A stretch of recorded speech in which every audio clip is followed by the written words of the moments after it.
Man, I want to start in the Big East because two of the best stories in college basketball, I think, are happening right now in the Big East. In the preseason, everybody had Villanova winning the league, and the Wildcats still might do it. That might still be my pick, but they are not atop the league standings right now because Providence, with a 7-1 league record, is atop the league standings right now, despite being picked 7th in the Big East preseason poll. Meantime, Marquette, hottest team in the league, Golden Eagles, under first-year coach Shaka Smart, have won 7 straight games after being picked 9th in the Big East preseason poll. So, again, these are two of the best stories, not just in the Big East, but in the entire country. Deadleg, what do you make of what's happening right now in the Big East Conference? Well, I like that we've got some genuine intrigue here, GP. And, yeah, as we will preview this game, pick it, all that good stuff in our segment later in the show. But why not, man? I mean, in the many years since the Big East reformed, when we got to the turn of February, Villanova, in command has been a clear-cut favorite to win the league. Not every year, but in many years. Right now, it's certainly more of a toss-up. Villanova does rate best in predictive metrics by a slightly comfortable margin, but still, from a record perspective, and if you've really watched what these teams have been able to do, it's been madly impressive. Marquette went from being around, it was 90th, 95th in KenPom in the early part of the season. As we speak here on Friday morning, Golden Eagles are 33rd. Providence, meantime, with a 17-2 record, because it got destroyed by a average Virginia team, and because it went to Marquette and lost by more than 30 points on the road, which, oh, by the way, was the start of the current Marquette win streak. It began back, almost a month ago when Shaka Smart's team just mutilated Providence. Since those losses were so wide in terms of margin of defeat, and because Providence hasn't defeated some of the bad teams more definitively, that's why they're still so low in KenPom there. But I would anticipate, even though Providence is expected to win against Marquette, I would anticipate the Friars will nudge into the top 40 here if they can beat Marquette on this weekend, and then they've got a road game against St. John's, win those, and they'll continue to move up. But I like it. It's not the best conference race in the country. I think the Big Ten's probably got the best because you got, I think, a legitimate 5-way chase for the number 1 spot, and I think that league is destined to have teams share the top of the ledger. The SEC is still pretty good, even though Auburn's got the lead. There's still enough there, and we'll get to Big 12 SEC non-conference tilts in a bit. By the way, hello to YouTube if you're watching. Please. Hey, YouTube. Please click the like button if you have not already. Feel free to chat. Toss a question or two, a comment. Nada can maybe throw that on the screen in the middle of the podcast to increase your viewing experience. And thank you to everyone that continues to subscribe. We're trying to get to 3,000 subscriptions here, maybe within the next week or so. So thank you to everyone that's continued to do that. And thank you for joining us on a Friday morning. If you're listening on your phone into the weekend, well, we appreciate you all the same just as well. And thank you so much. Let's be honest. We don't appreciate the phone people nearly as much anymore. No, I do actually. I'm still with them. I'm more than happy to do the podcast on video. But I'm still the kind of person that listens to podcasts strictly on my phone. I'm not a watch podcast guy. So I appreciate the people that do, but the people that like to go oral only, that's AURAL, Parrish, get your mind out of the gutter. AURAL, oral only. Those are my people.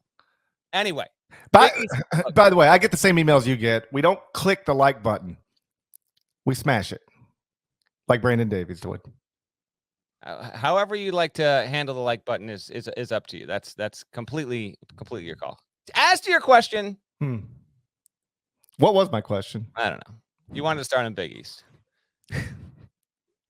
Providence, Villanova, Marquette, toss UConn in there. Xavier's fallen a little bit back. I'll still take Villanova to win the league, but I do enjoy the fact that, like, Providence right now, I think Palm has Providence on the 2 line. And Marquette has gone from, this could be a pretty intriguing bubble team 2 weeks ago, to they're going to the tournament and will easily be a single-digit seed. And so Marquette registers as one of the more surprising teams in the country because it was picked 9th in the Big East in the preseason. Providence was picked 7th, and now they're in command. And there's a wonderful game on tap for Sunday. It's for Sunday, not right. Saturday. I think if you're a fan of either team, you're aware of that. But the game got pushed today because up around these parts, GP, now you're planning to go golfing on Sunday. I'm planning for 12 inches of snow. So they pushed this Saturday tip into Sunday out in Providence. So they will wait for the storm to clear, and then they will hoop and tip off in Providence on Sunday afternoon. I'm glad you explained the situation with Providence computer numbers, because I have seen a lot of Providence fans. They're very angry with the computers. they feel incredibly disrespected by the computers. It's always what's the right word? Interesting to me when you get these people, and it's not just Providence fans. I don't mean to make it out like that. It just happens to be Providence fans right now, who get very angry with computer numbers and then fail to grasp why they are what they are. Like, they ask questions like, "What is wrong with this computer?" And it's like, it's very easy to understand exactly why somebody's resume doesn't match up with their computer numbers. You win a lot of close games. You get blown out in your losses. That is the as you explained, the explanation for Providence not having computer numbers that match with its resume. The resume is terrific, by the way. 4-1 in quadrant 1, 4-1 in quadrant 2, 8-2 in the first 2 quadrants, 17-2 overall. It is true that they have taken advantage, and give them credit for taking advantage, but they have taken advantage of some advantageous situations. They played Wisconsin without Johnny Davis. They played UConn without Adama Sanogo. So they got to play Wisconsin and UConn. Both those teams were missing their best player.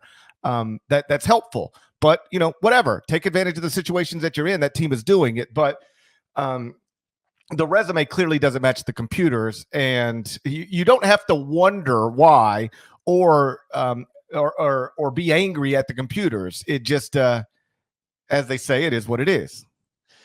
It is what it is. Right now, by the way, Pomeroy is the most discriminatory against PC, 46-47. BPI's got Providence at 39. Sagarin's got them at 36. Torvik's also got them at 36. But I will say this, Torvik also has the ability to sort by wins above bubble, which is a metric where it's how many more wins against your schedule have you achieved than the average bubble team would.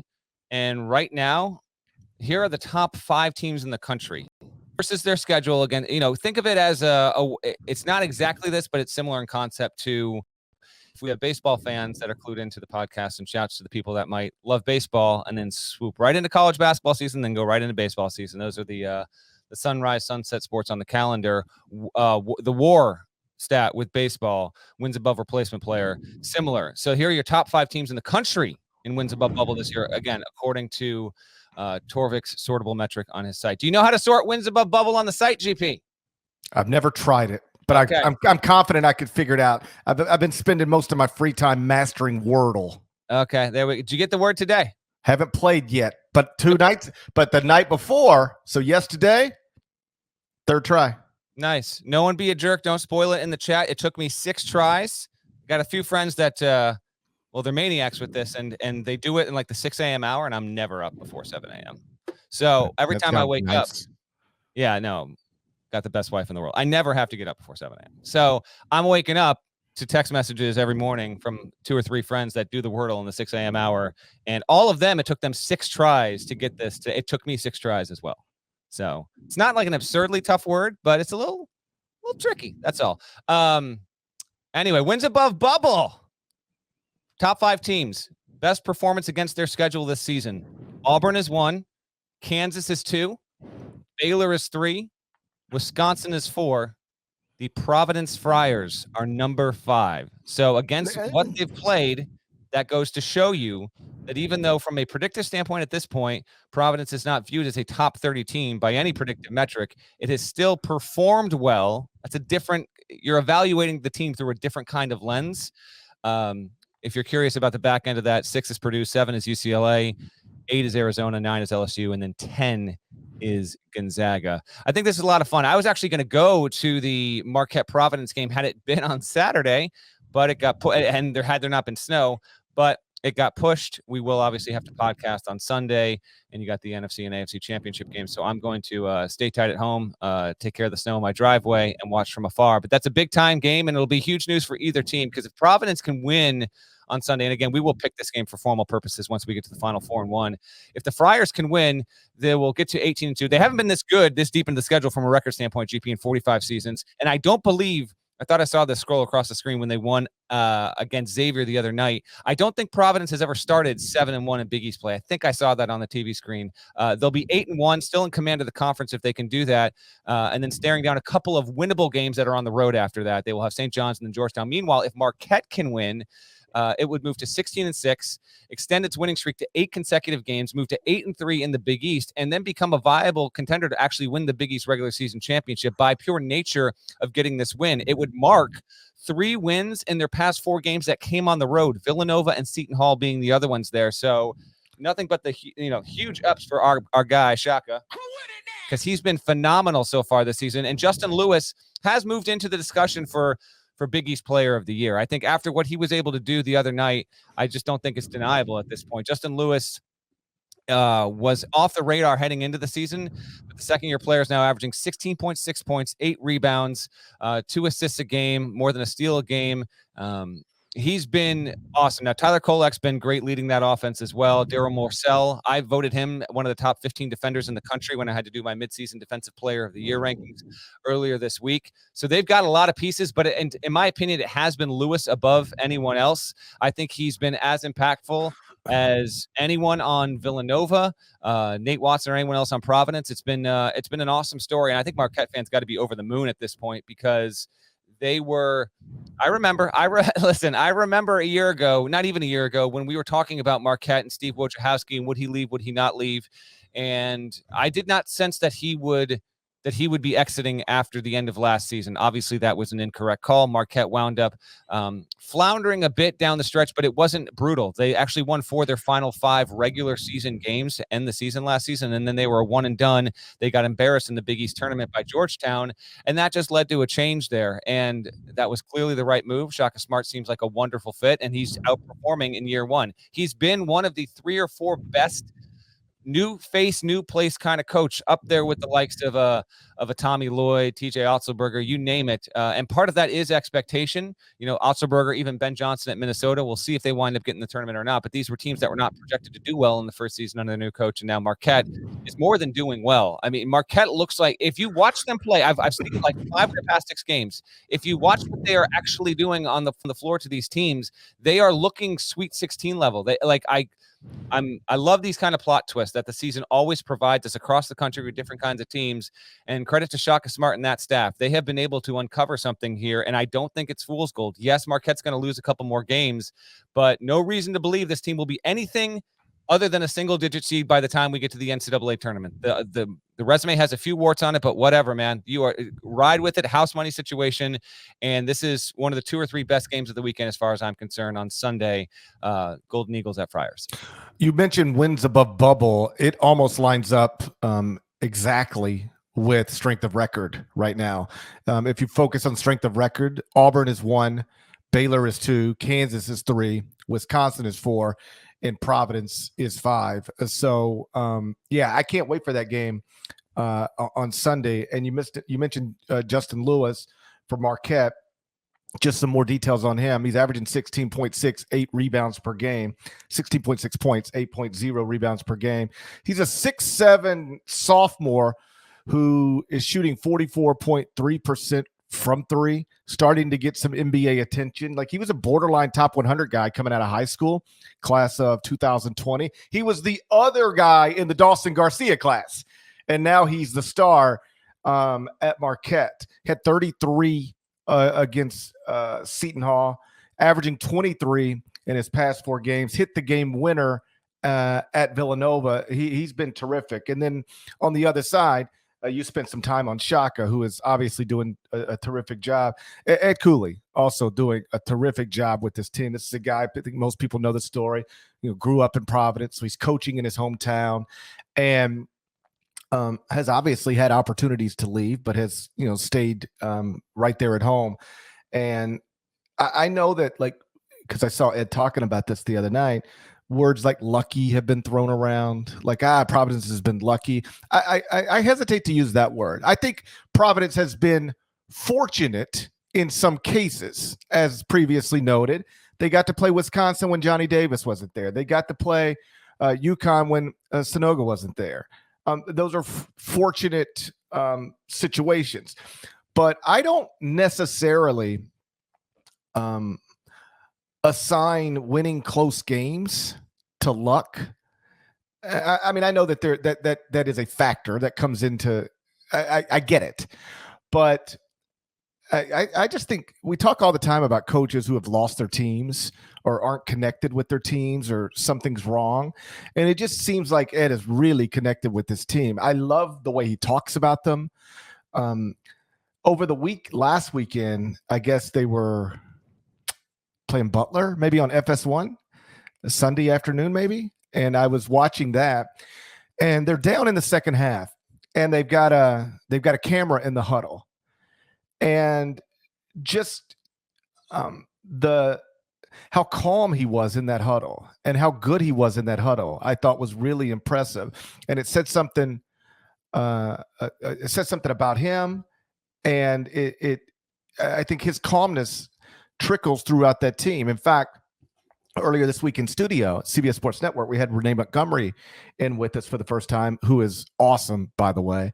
And she and I were talking about this, and she's like, but I'm always hesitant to speak on things like, that really works well with players, because I wasn't a basketball player. I never been in a basketball huddle in my life. I mean, I have as a sideline reporter, but not as a player. And I was like, so I was asking Renee about it, because, she's a former UConn star, WNBA champion, the whole deal. And she was like, no. When you're in this tense moment and your coach is tense, you can get tense. If your coach is calm, you can stay calm. And in this moment against Butler, they're down in the second half, and Ed's just like, everybody take a deep breath. Everybody, like, there's no yelling, there's no screaming, there's no cussing. Everybody take a deep breath. He actually then went like,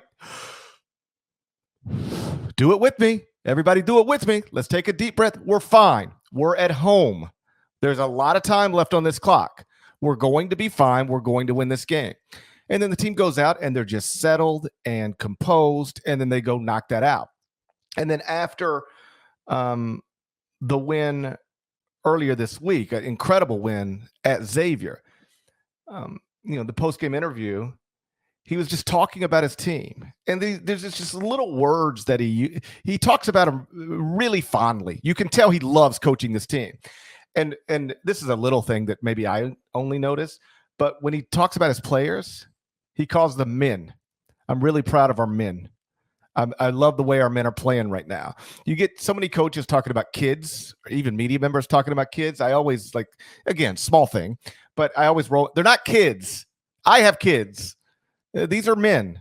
You want to call them young men, that's fine.